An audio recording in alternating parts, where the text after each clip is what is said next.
Doctor Jiménez, un placer y gracias por tomarnos esta comunicación. Don Luis, muy buenas tardes, a sus órdenes, un placer saludarlo. Muchas gracias, doctor Jiménez. Pues la primera pregunta que le haría es, desde su punto de vista muy personal, ¿necesaria esta elección, esta reforma al Poder Judicial? Don Luis, debo decirle con profunda preocupación que el Poder Judicial, la Administración de Justicia, sí requerían una reforma de fondo. Una reforma que fortaleciera la autonomía, la independencia, una reforma que atendiera las causas de las víctimas, una reforma que combatiera la corrupción, una reforma que previniera, combatiera y erradicara el nepotismo, una reforma que realmente atendiera a el gran rezago, la percepción de injusticia, abuso, indiferencia y falta de empatía con las víctimas del delito, con los justiciables. Sin embargo, don Luis, creo que esta reforma constitucional que hoy estamos viviendo y de la cual estamos siendo testigos, pues obedece más bien a una venganza personal, a una estrategia institucional para colonizar al Poder Judicial, un Poder Judicial que pues será la última línea de defensa de los mexicanos para la protección y defensa y ejercicio de nuestros derechos constitucionales, una reforma que no está ajustada a tratados internacionales, que vulnera incluso el ejercicio de una verdadera democracia, porque esto no será una elección, don Luis, será una designación, será una farsa, una simulación con un vestido o con maquillaje de democracia, don Luis. ¿Empezó al revés esto? ¿Tendría que haber sido al revés, empezar por las fiscalías? Estoy totalmente de acuerdo con usted, don Luis. Tendrían que haberse atendido en primera instancia los factores, son múltiples factores en materia de procuración de justicia, sin lugar a dudas estoy de acuerdo con usted. La procuración de justicia tiene muchas áreas de oportunidad. Le quiero decir que como litigante, como abogado postulante, como consultor jurídico, con más de 30 años en la profesión, debo decirle que la procuración de justicia vive una profunda crisis. Y bueno, pues la credibilidad, la confianza y la percepción que existe hoy ante las fiscalías, pues no son ni autónomas, ni atienden, ni previenen, ni combaten la delincuencia. Así es. Y bueno, pues evidentemente las buenas, malas, indebidas, integración de carpetas de investigación han provocado que lleguen a los jueces y estos tengan que atender o resolver con estas deficiencias y tendrán que resolver a lo mejor en un acto de puerta giratoria, respetando derechos humanos, respetando principios generales del derecho, formalidades de un debido proceso, incluso respetando principios de convencionalidad, don Luis, y por ello la percepción de que los jueces son quienes ponen en libertad a la delincuencia, don Luis.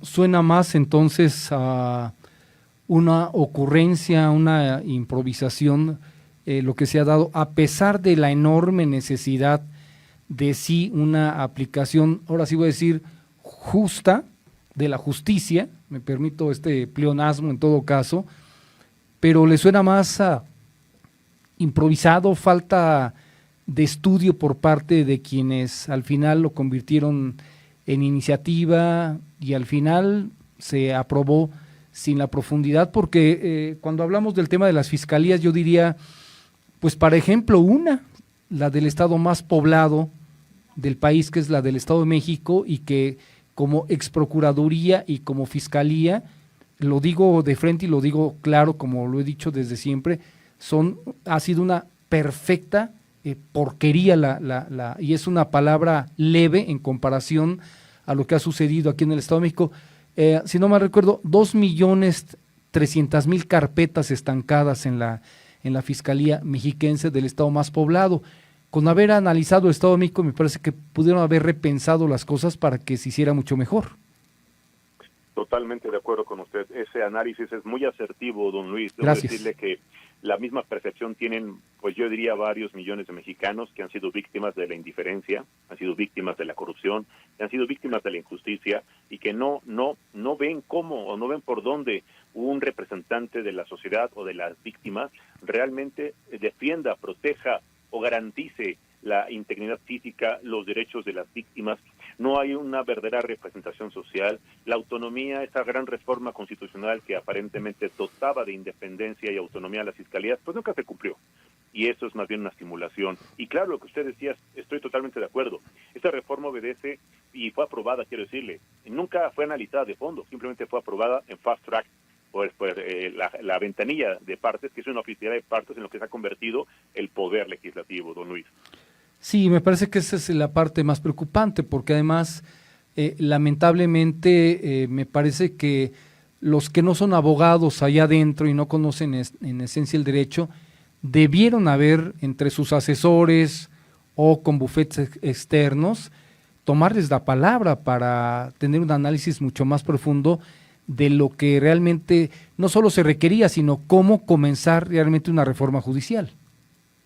Don Luis, quiero decirle que se hicieron parlamentos abiertos, hubo diálogo, hubo encuentros donde especialistas, verdaderos juristas, hombres y mujeres con gran trayectoria, con independencia, capacidad y sobre todo con conocimientos, expusieron los riesgos de esta reforma, plantearon alternativas de solución. El problema es que el gobierno pues se aplicó la de yo ya te escuché, o sea, yo ya te dejé hablar, ya hiciste tu ejercicio de catarsis, pero no atendí ni resolví todo lo que me propusiste.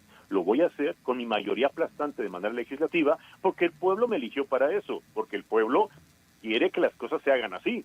Y mientras tengamos la mayoría legislativa aplastante de Morena en los congresos federales y estatales, don Luis, Sí. lamento decirle que esto seguirá, esta era la tendencia, porque ¿qué cree? Lo pongo pues sobre aviso, viene una reforma constitucional a la Procuración de Justicia y no necesariamente en los mejores términos para los justiciables, para las víctimas del delito y mucho menos para el pueblo de México, para el interés público, don Luis. Utilizó usted una palabra que me parece muy importante, doctor Jiménez Martínez, riesgos. ¿Cuáles son los riesgos que ve usted con esta reforma? Y con Luis, esta elección y con esta reforma. Sin lugar a dudas, don Luis, debo decirle que a mal auditorio, con profunda preocupación y gran, yo diría, alarma, ver que personajes patrocinados, financiados o impuestos o propuestos por grupos fácticos, incluso algunos perfiles denunciados son público y notorio, reconocidos incluso por el presidente de la mesa directiva del Senado de la República, perfiles vinculados presuntamente por grupos de la delincuencia organizada, otros más comprometidos con agrupaciones religiosas, otros más, incluso imputados, acusados, señalados por la comisión de delitos de alto impacto. Personas que no tienen la trascendencia, la experiencia, la carrera judicial, los conocimientos mínimos para la administración de justicia.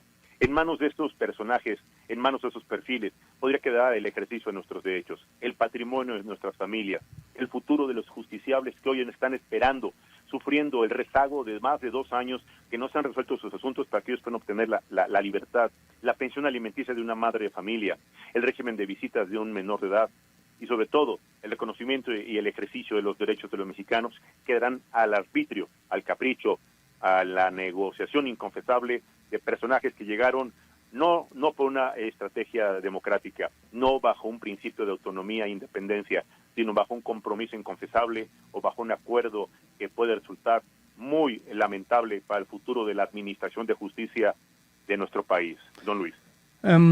Estuve leyendo desde hace unos 3 meses aproximadamente, porque escuché una entrevista que me jaló mucho en un noticiario de la W con Carlos Pérez Vázquez. No sé si usted haya leído el libro de él, Procurar Injusticia. Claro. Y lo he leído con detalle, porque bueno, yo no soy abogado, pero me puse a consultar algunas cuestiones y debo decirlo abiertamente que a mí me entró una frustración y decepción, no solamente por el ahora, sino por lo que en los más recientes 100 años ha sucedido en este país. Todo el tiempo la justicia cargada hacia los que sí tienen para pagar sus actos, sus injusticias, y que lo convierten en justo el salir de las cárceles, o simplemente que no ingresan porque logran tener a los mejores abogados y abogadas de este país. Entonces, la reflexión va hacia esto, doctor Jiménez Martínez. ¿Estaremos saliendo de Guatemala para entrar a Guatepeor? ¿Será cierto? Don Luis, estoy totalmente de acuerdo con usted. Es una reflexión muy importante y estoy de acuerdo con el contenido editorial. La verdad es que estamos los mexicanos en una disyuntiva muy preocupante, porque tal parecía que antes estábamos mal. Antes parecía que antes vivíamos actos de autoritarismo, antes se creía o se percibía que se vivían actos de abuso, cuando realmente el autoritarismo, el abuso, la ocurrencia, la venganza personal o la persecución institucional ha iniciado a partir del 2018, cuando un gobierno que prometió ser, pues a lo mejor cercano a la gente, cercano a las causas, defensor de los verdaderos derechos de las víctimas. No lo es, no es empático, no tiene ni actúa con respeto a los derechos de las víctimas, no es empático con los principios de paridad de género, no entiende, es un ignorante, y si no es un ignorante demasiado maquiavélico, un gobierno criminal que es indiferente ante las causas más sensibles de una población que cada día, y en mayor medida, da cuenta de estos abusos, de estos excesos.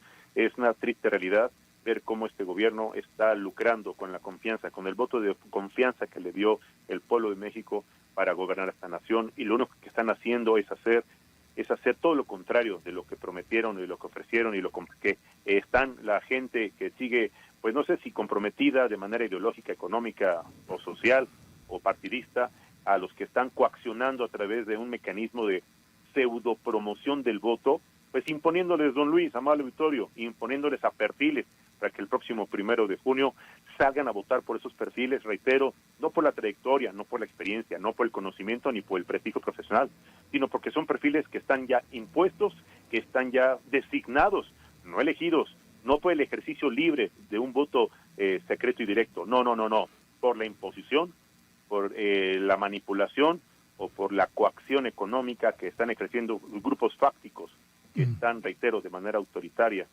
comprando la conciencia y el voto del pueblo de México, que será acarreado, que será controlado, que será manipulado u obligado a votar, como ya lo hicieron en 2018, como ya lo hicieron en 2024, grupos de la delincuencia organizada, grupos fácticos que al interior de la República se han tomado por asalto pues el ejercicio de los derechos civiles. Don Luis. Doctor Jiménez, déjeme ponerle este escenario. Además, diría yo, en un lenguaje muy popular, que es como pienso que siempre se debió haber tratado el lenguaje del derecho y no con tantos tecnicismos para que solamente lo entendieran ustedes y no la mayoría, y lo digo lamentablemente, pero déjeme ponerle este escenario. Ni Chana ni Juana, ni el antes, ni el ahora, ni lo que venga. Le voy a decir por qué, desde mi punto de vista. Porque la credibilidad de la que gozan los de antes, los de ahora y los que vienen, es casi nula. Entonces, a la pregunta que voy, y se lo he dicho, y se lo comento no solamente a usted, o se lo pregunto no solamente a usted, sino lo vengo preguntando desde hace varios años, es el hecho de por qué una reforma de esta naturaleza no tuvo por parte de los de antes, los de ahora y los que vienen, el involucrar a la tecnología, porque esto de la credibilidad de la especie humana para seguir castigando a la especie humana con criterios, con intereses que generalmente van con corrupción, ¿por qué no el polígrafo? ¿Por qué no el lie detect? ¿Por qué no recurrir ya a la inteligencia artificial para evadir este tema de tanta responsabilidad, de falta de credibilidad, de falta de ética? No le voy a hablar de moral porque eso involucra otros términos, pero ¿por qué no recargarse en esta parte solucionadora en todo caso y quitarnos aquello de no, sí fue, pero no fue, quizá, probablemente, a ver ese político que dicen que sí, que no, que venga y que se siente y que se le ponga el polígrafo? ¿Es narcopolítico o no es narcopolítico? ¿Estuvo en la estafa maestra o no estuvo? Pónganle el polígrafo. ¿Estuvo en esto? ¿Por qué no irnos a esa parte en una sociedad tan pragmática y seguimos abordando el derecho como si estuviéramos en el siglo XVI, XVII o XVIII, doctor? Don Luis, ¿qué pues yo diría objetiva propuesta me hace usted? Le voy a decir por qué no lo hicieron. Porque la clase política sabe, conoce y entiende de sus profundas limitaciones. Sabe, conoce y entiende de sus acuerdos inconfesables, de sus vidas, milagros y pecados, y eso pues evidentemente no lo van a hacer en perjuicio de sus personales intereses, de sus mezquinos compromisos que traen. Y claro, no iban a aplicar mecanismos de control de confianza, no iban a aplicar mecanismos de transparencia ni rendición de cuentas, y mucho menos de validación de trayectoria, experiencia y conocimiento, mucho menos de legitimidad social, y obviamente mucho menos de, yo diría, una certificación de trayectoria institucional. Jamás va a pasar eso, al menos en este México en donde las nuevas tecnologías son una realidad, en donde los mexicanos deberíamos estar haciendo uso de ellas precisamente para eso, para prevenir, combatir y erradicar estos actos de corrupción y acabar con una clase política cada día y en mayor medida, pues más, yo diría, deficiente e inepta, corrupta y por demás, yo diría, autoritaria, don Luis. Por eso no lo hicieron. Pero sí sería muy interesante que la sociedad civil legalmente organizada, que la oposición con un poco más de convicción, pues impulsara iniciativas precisamente de combate a la corrupción y de prevención de estos pues perfiles que se les han colado, como lo reconociera ya el presidente de la mesa directiva del Senado de la República. Sí, esa parte es muy lamentable. Yo lo que digo es que el polígrafo, el IDTEC, ayudaría mucho en la determinación que tuviesen los jueces. Y otra cuestión, doctor Jiménez, que bueno que no se me fue. La semana pasada platicábamos con uno de los especialistas, como usted en Derecho, que es colaborador de este espacio, Rubén Islas. Sí, lo conozco. Lo conoce usted además. Sí, prestigiado especialista además. Así es. Mi reconocimiento para él. Saludos. El jurado popular, ¿por qué no lo tenemos? Don Luis, el régimen jurídico, la estructura de administración de justicia, nuestra Constitución no lo contempla. Sin lugar a dudas, la participación de la democracia, la justicia participativa, deberíamos implementarlo. Los juicios orales ya hoy serían una primera etapa de participación. El problema es que la voluntad política otra vez, las estructuras legislativas y los compromisos gubernamentales no han dejado pasar la estructura o la integración de jurados civiles autónomos e independientes, don Luis. La partidocracia nos tiene como rehenes. En pocas palabras, totalmente de acuerdo. Sí, bueno, es la síntesis que traigo desde hace muchos años del daño que le iba a generar los partidos políticos a este país, porque la sociedad no ha tenido capacidad para organizarse y ponerles un freno. Entonces vienen haciendo lo que se les pegue de la gana, los de cualquier color, el pasado, claro, el ahora y lo que viene sigue siendo lo mismo, nada más que con otro color, porque en esencia son los mismos mexicanos que tienen ambiciones desmedidas, este famoso síndrome de ubris que no se les quita por nada tampoco. Doctor, ¿qué pronóstico tiene para el domingo en todo caso de que la gente vaya a las urnas en medio de todo esto que finalmente no terminamos de entender bien, porque es la primera vez que se da esto? Son unas boletas muy complicadas para la mayoría. Si para uno serán complicadas, pues para la mayoría, oiga, aquí en el Estado de México, tener 10 boletas y seleccionar nombres con color, sin fotografías y este tipo de cuestiones, está más fácil llenar una de pronósticos deportivos, ¿no?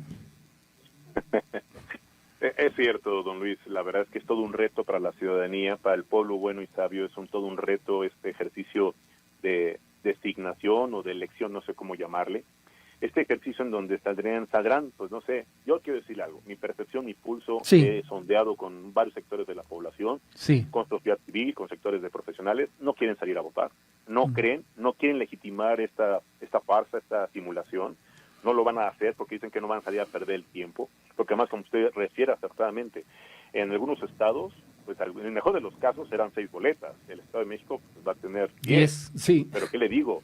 Chihuahua va a tener 11, entonces si ahí nos vamos a Michoacán va a tener 10 boletas, y van a elegir, pues quiero decirle que nada más de cargos federales van a ser 881 cargos, 9 ministros de la Corte, 2 magistraturas de la Sala Superior del Tribunal Electoral del Poder Judicial, 464 magistrados de circuito, 386 jueces de distrito, 15 magistraturas de salas regionales del Tribunal Electoral y 5 integrantes del nuevo Tribunal de Disciplina Judicial, que será la próxima, pues no sé si llamarle Santa Inquisición en el ámbito de la administración de justicia, porque tal vez ahí también haya un acto de persecución para aquellos jueces que no se alineen o que emitan resoluciones contrarias al interés de algún grupo en particular o de algún gobierno en especial, don Luis.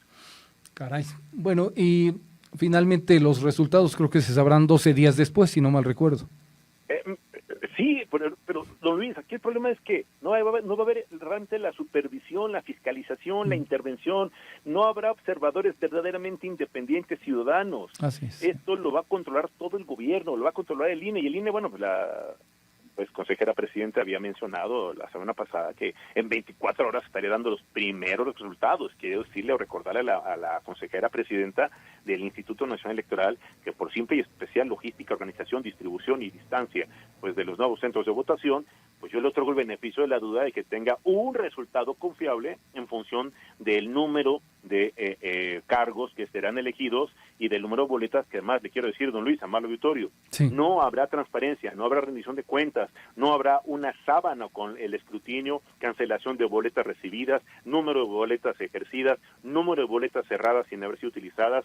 Todo será bajo la opacidad, todo será bajo el control, todo será bajo la manipulación del Instituto Nacional Electoral. Y eso a mí no me da garantías como ciudadano, eso a mí no me brinda certeza como abogado, y eso a mí me genera total desconfianza como un elector, como un mexicano que desea ejercer un derecho libre, secreto y directo para elegir un representante. Esto no es democracia, esto es una designación autoritaria en complicidad con un organismo que debe ser garante de la independencia, protector de la autonomía, como el Instituto Nacional Electoral. Pero es la consecuencia, don Luis, de la estrategia maquiavélica de la colonización institucional y la desaparición de aquellos organismos que no se quisieron alinear o doblar, como lo fuera pues el INAI, ¿no? Como fueran otros organismos como la Comisión de Competencia Económica y pues el Instituto Total de Telecomunicaciones, que eso será tema, si usted me lo permite, de otra plática, don Luis. Con mucho gusto. Finalmente, ¿tendría algún pronóstico del porcentaje de participación que se pueda tener o no se atreve a lanzarlo? Mire, hemos hecho un ejercicio en el Colegio Nacional de Abogados, sí. Hemos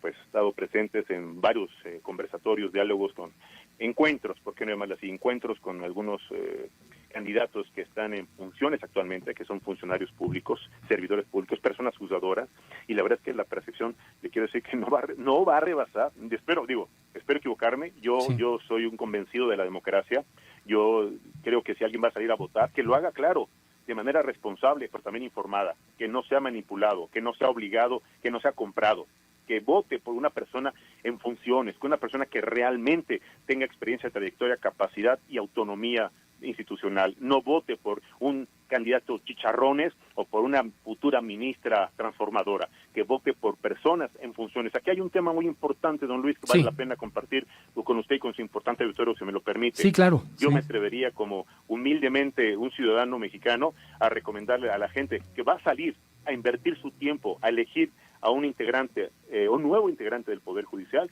que lo haga por personas en funciones. Hay las siglas de qué sector fueron elegidos, Poder Legislativo, Judicial y Ejecutivo. Pero también hay quien está en funciones, que son personas que tienen carrera judicial, personas que tienen la trayectoria, la experiencia, el conocimiento, y que no quisieron y no aceptaron ser doblados, y no se quisieron pues doblegar ante este acto de autoritarismo, y hoy están pretendiendo darle equilibrio, sustento a lo que pudiera quedar de un Poder Judicial que usted y yo y su importante y amplio auditorio conocieron, vivieron y entendieron.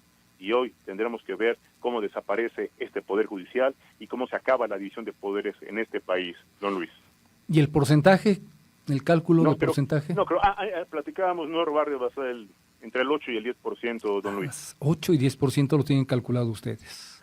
Sí, porque la gente no cree, no está convencida, salvo que, ¿qué le digo? En estos últimos 3 días he visto cómo se han endurecido las estrategias de manipulación hacia los sectores cautivos, hacia los grupos que están siendo beneficiarios de programas sociales, hacia grupos que les están prácticamente obligando, a cambio de mantenerles sus beneficios sociales, que salgan con sus famosos acordeones a votar por los perfiles que le están imponiendo. Ahí donde creo que podrían garantizar el triunfo, porque le quiero decir algo, don Luis, hay lugares donde no necesitan de más. En Durango, pues son 7 cargos para el Tribunal Superior de Justicia del Estado de México y hay 7 candidatos.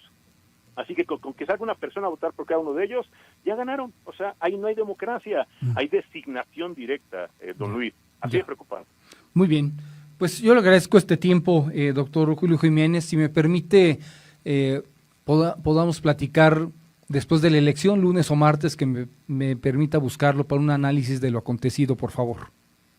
Estaremos a sus órdenes con mucho gusto, incluso durante la jornada el Colegio Nacional de Abogados se reporta disponible para el análisis. Muchas gracias. Para ir dando seguimiento al momento histórico que vamos a vivir los mexicanos, y lo que se le ofrezca a usted y a su importante auditorio, gracias. Cuente con el análisis de los miembros del Colegio Nacional de Abogados, Foro México. Se lo aprecio mucho, doctor. Un placer, buenas tardes y buen provecho. Muy buenas tardes, excelente inicio de semana. Que esté muy bien. Es un importante auditorio. Gracias, hasta luego, buenas tardes.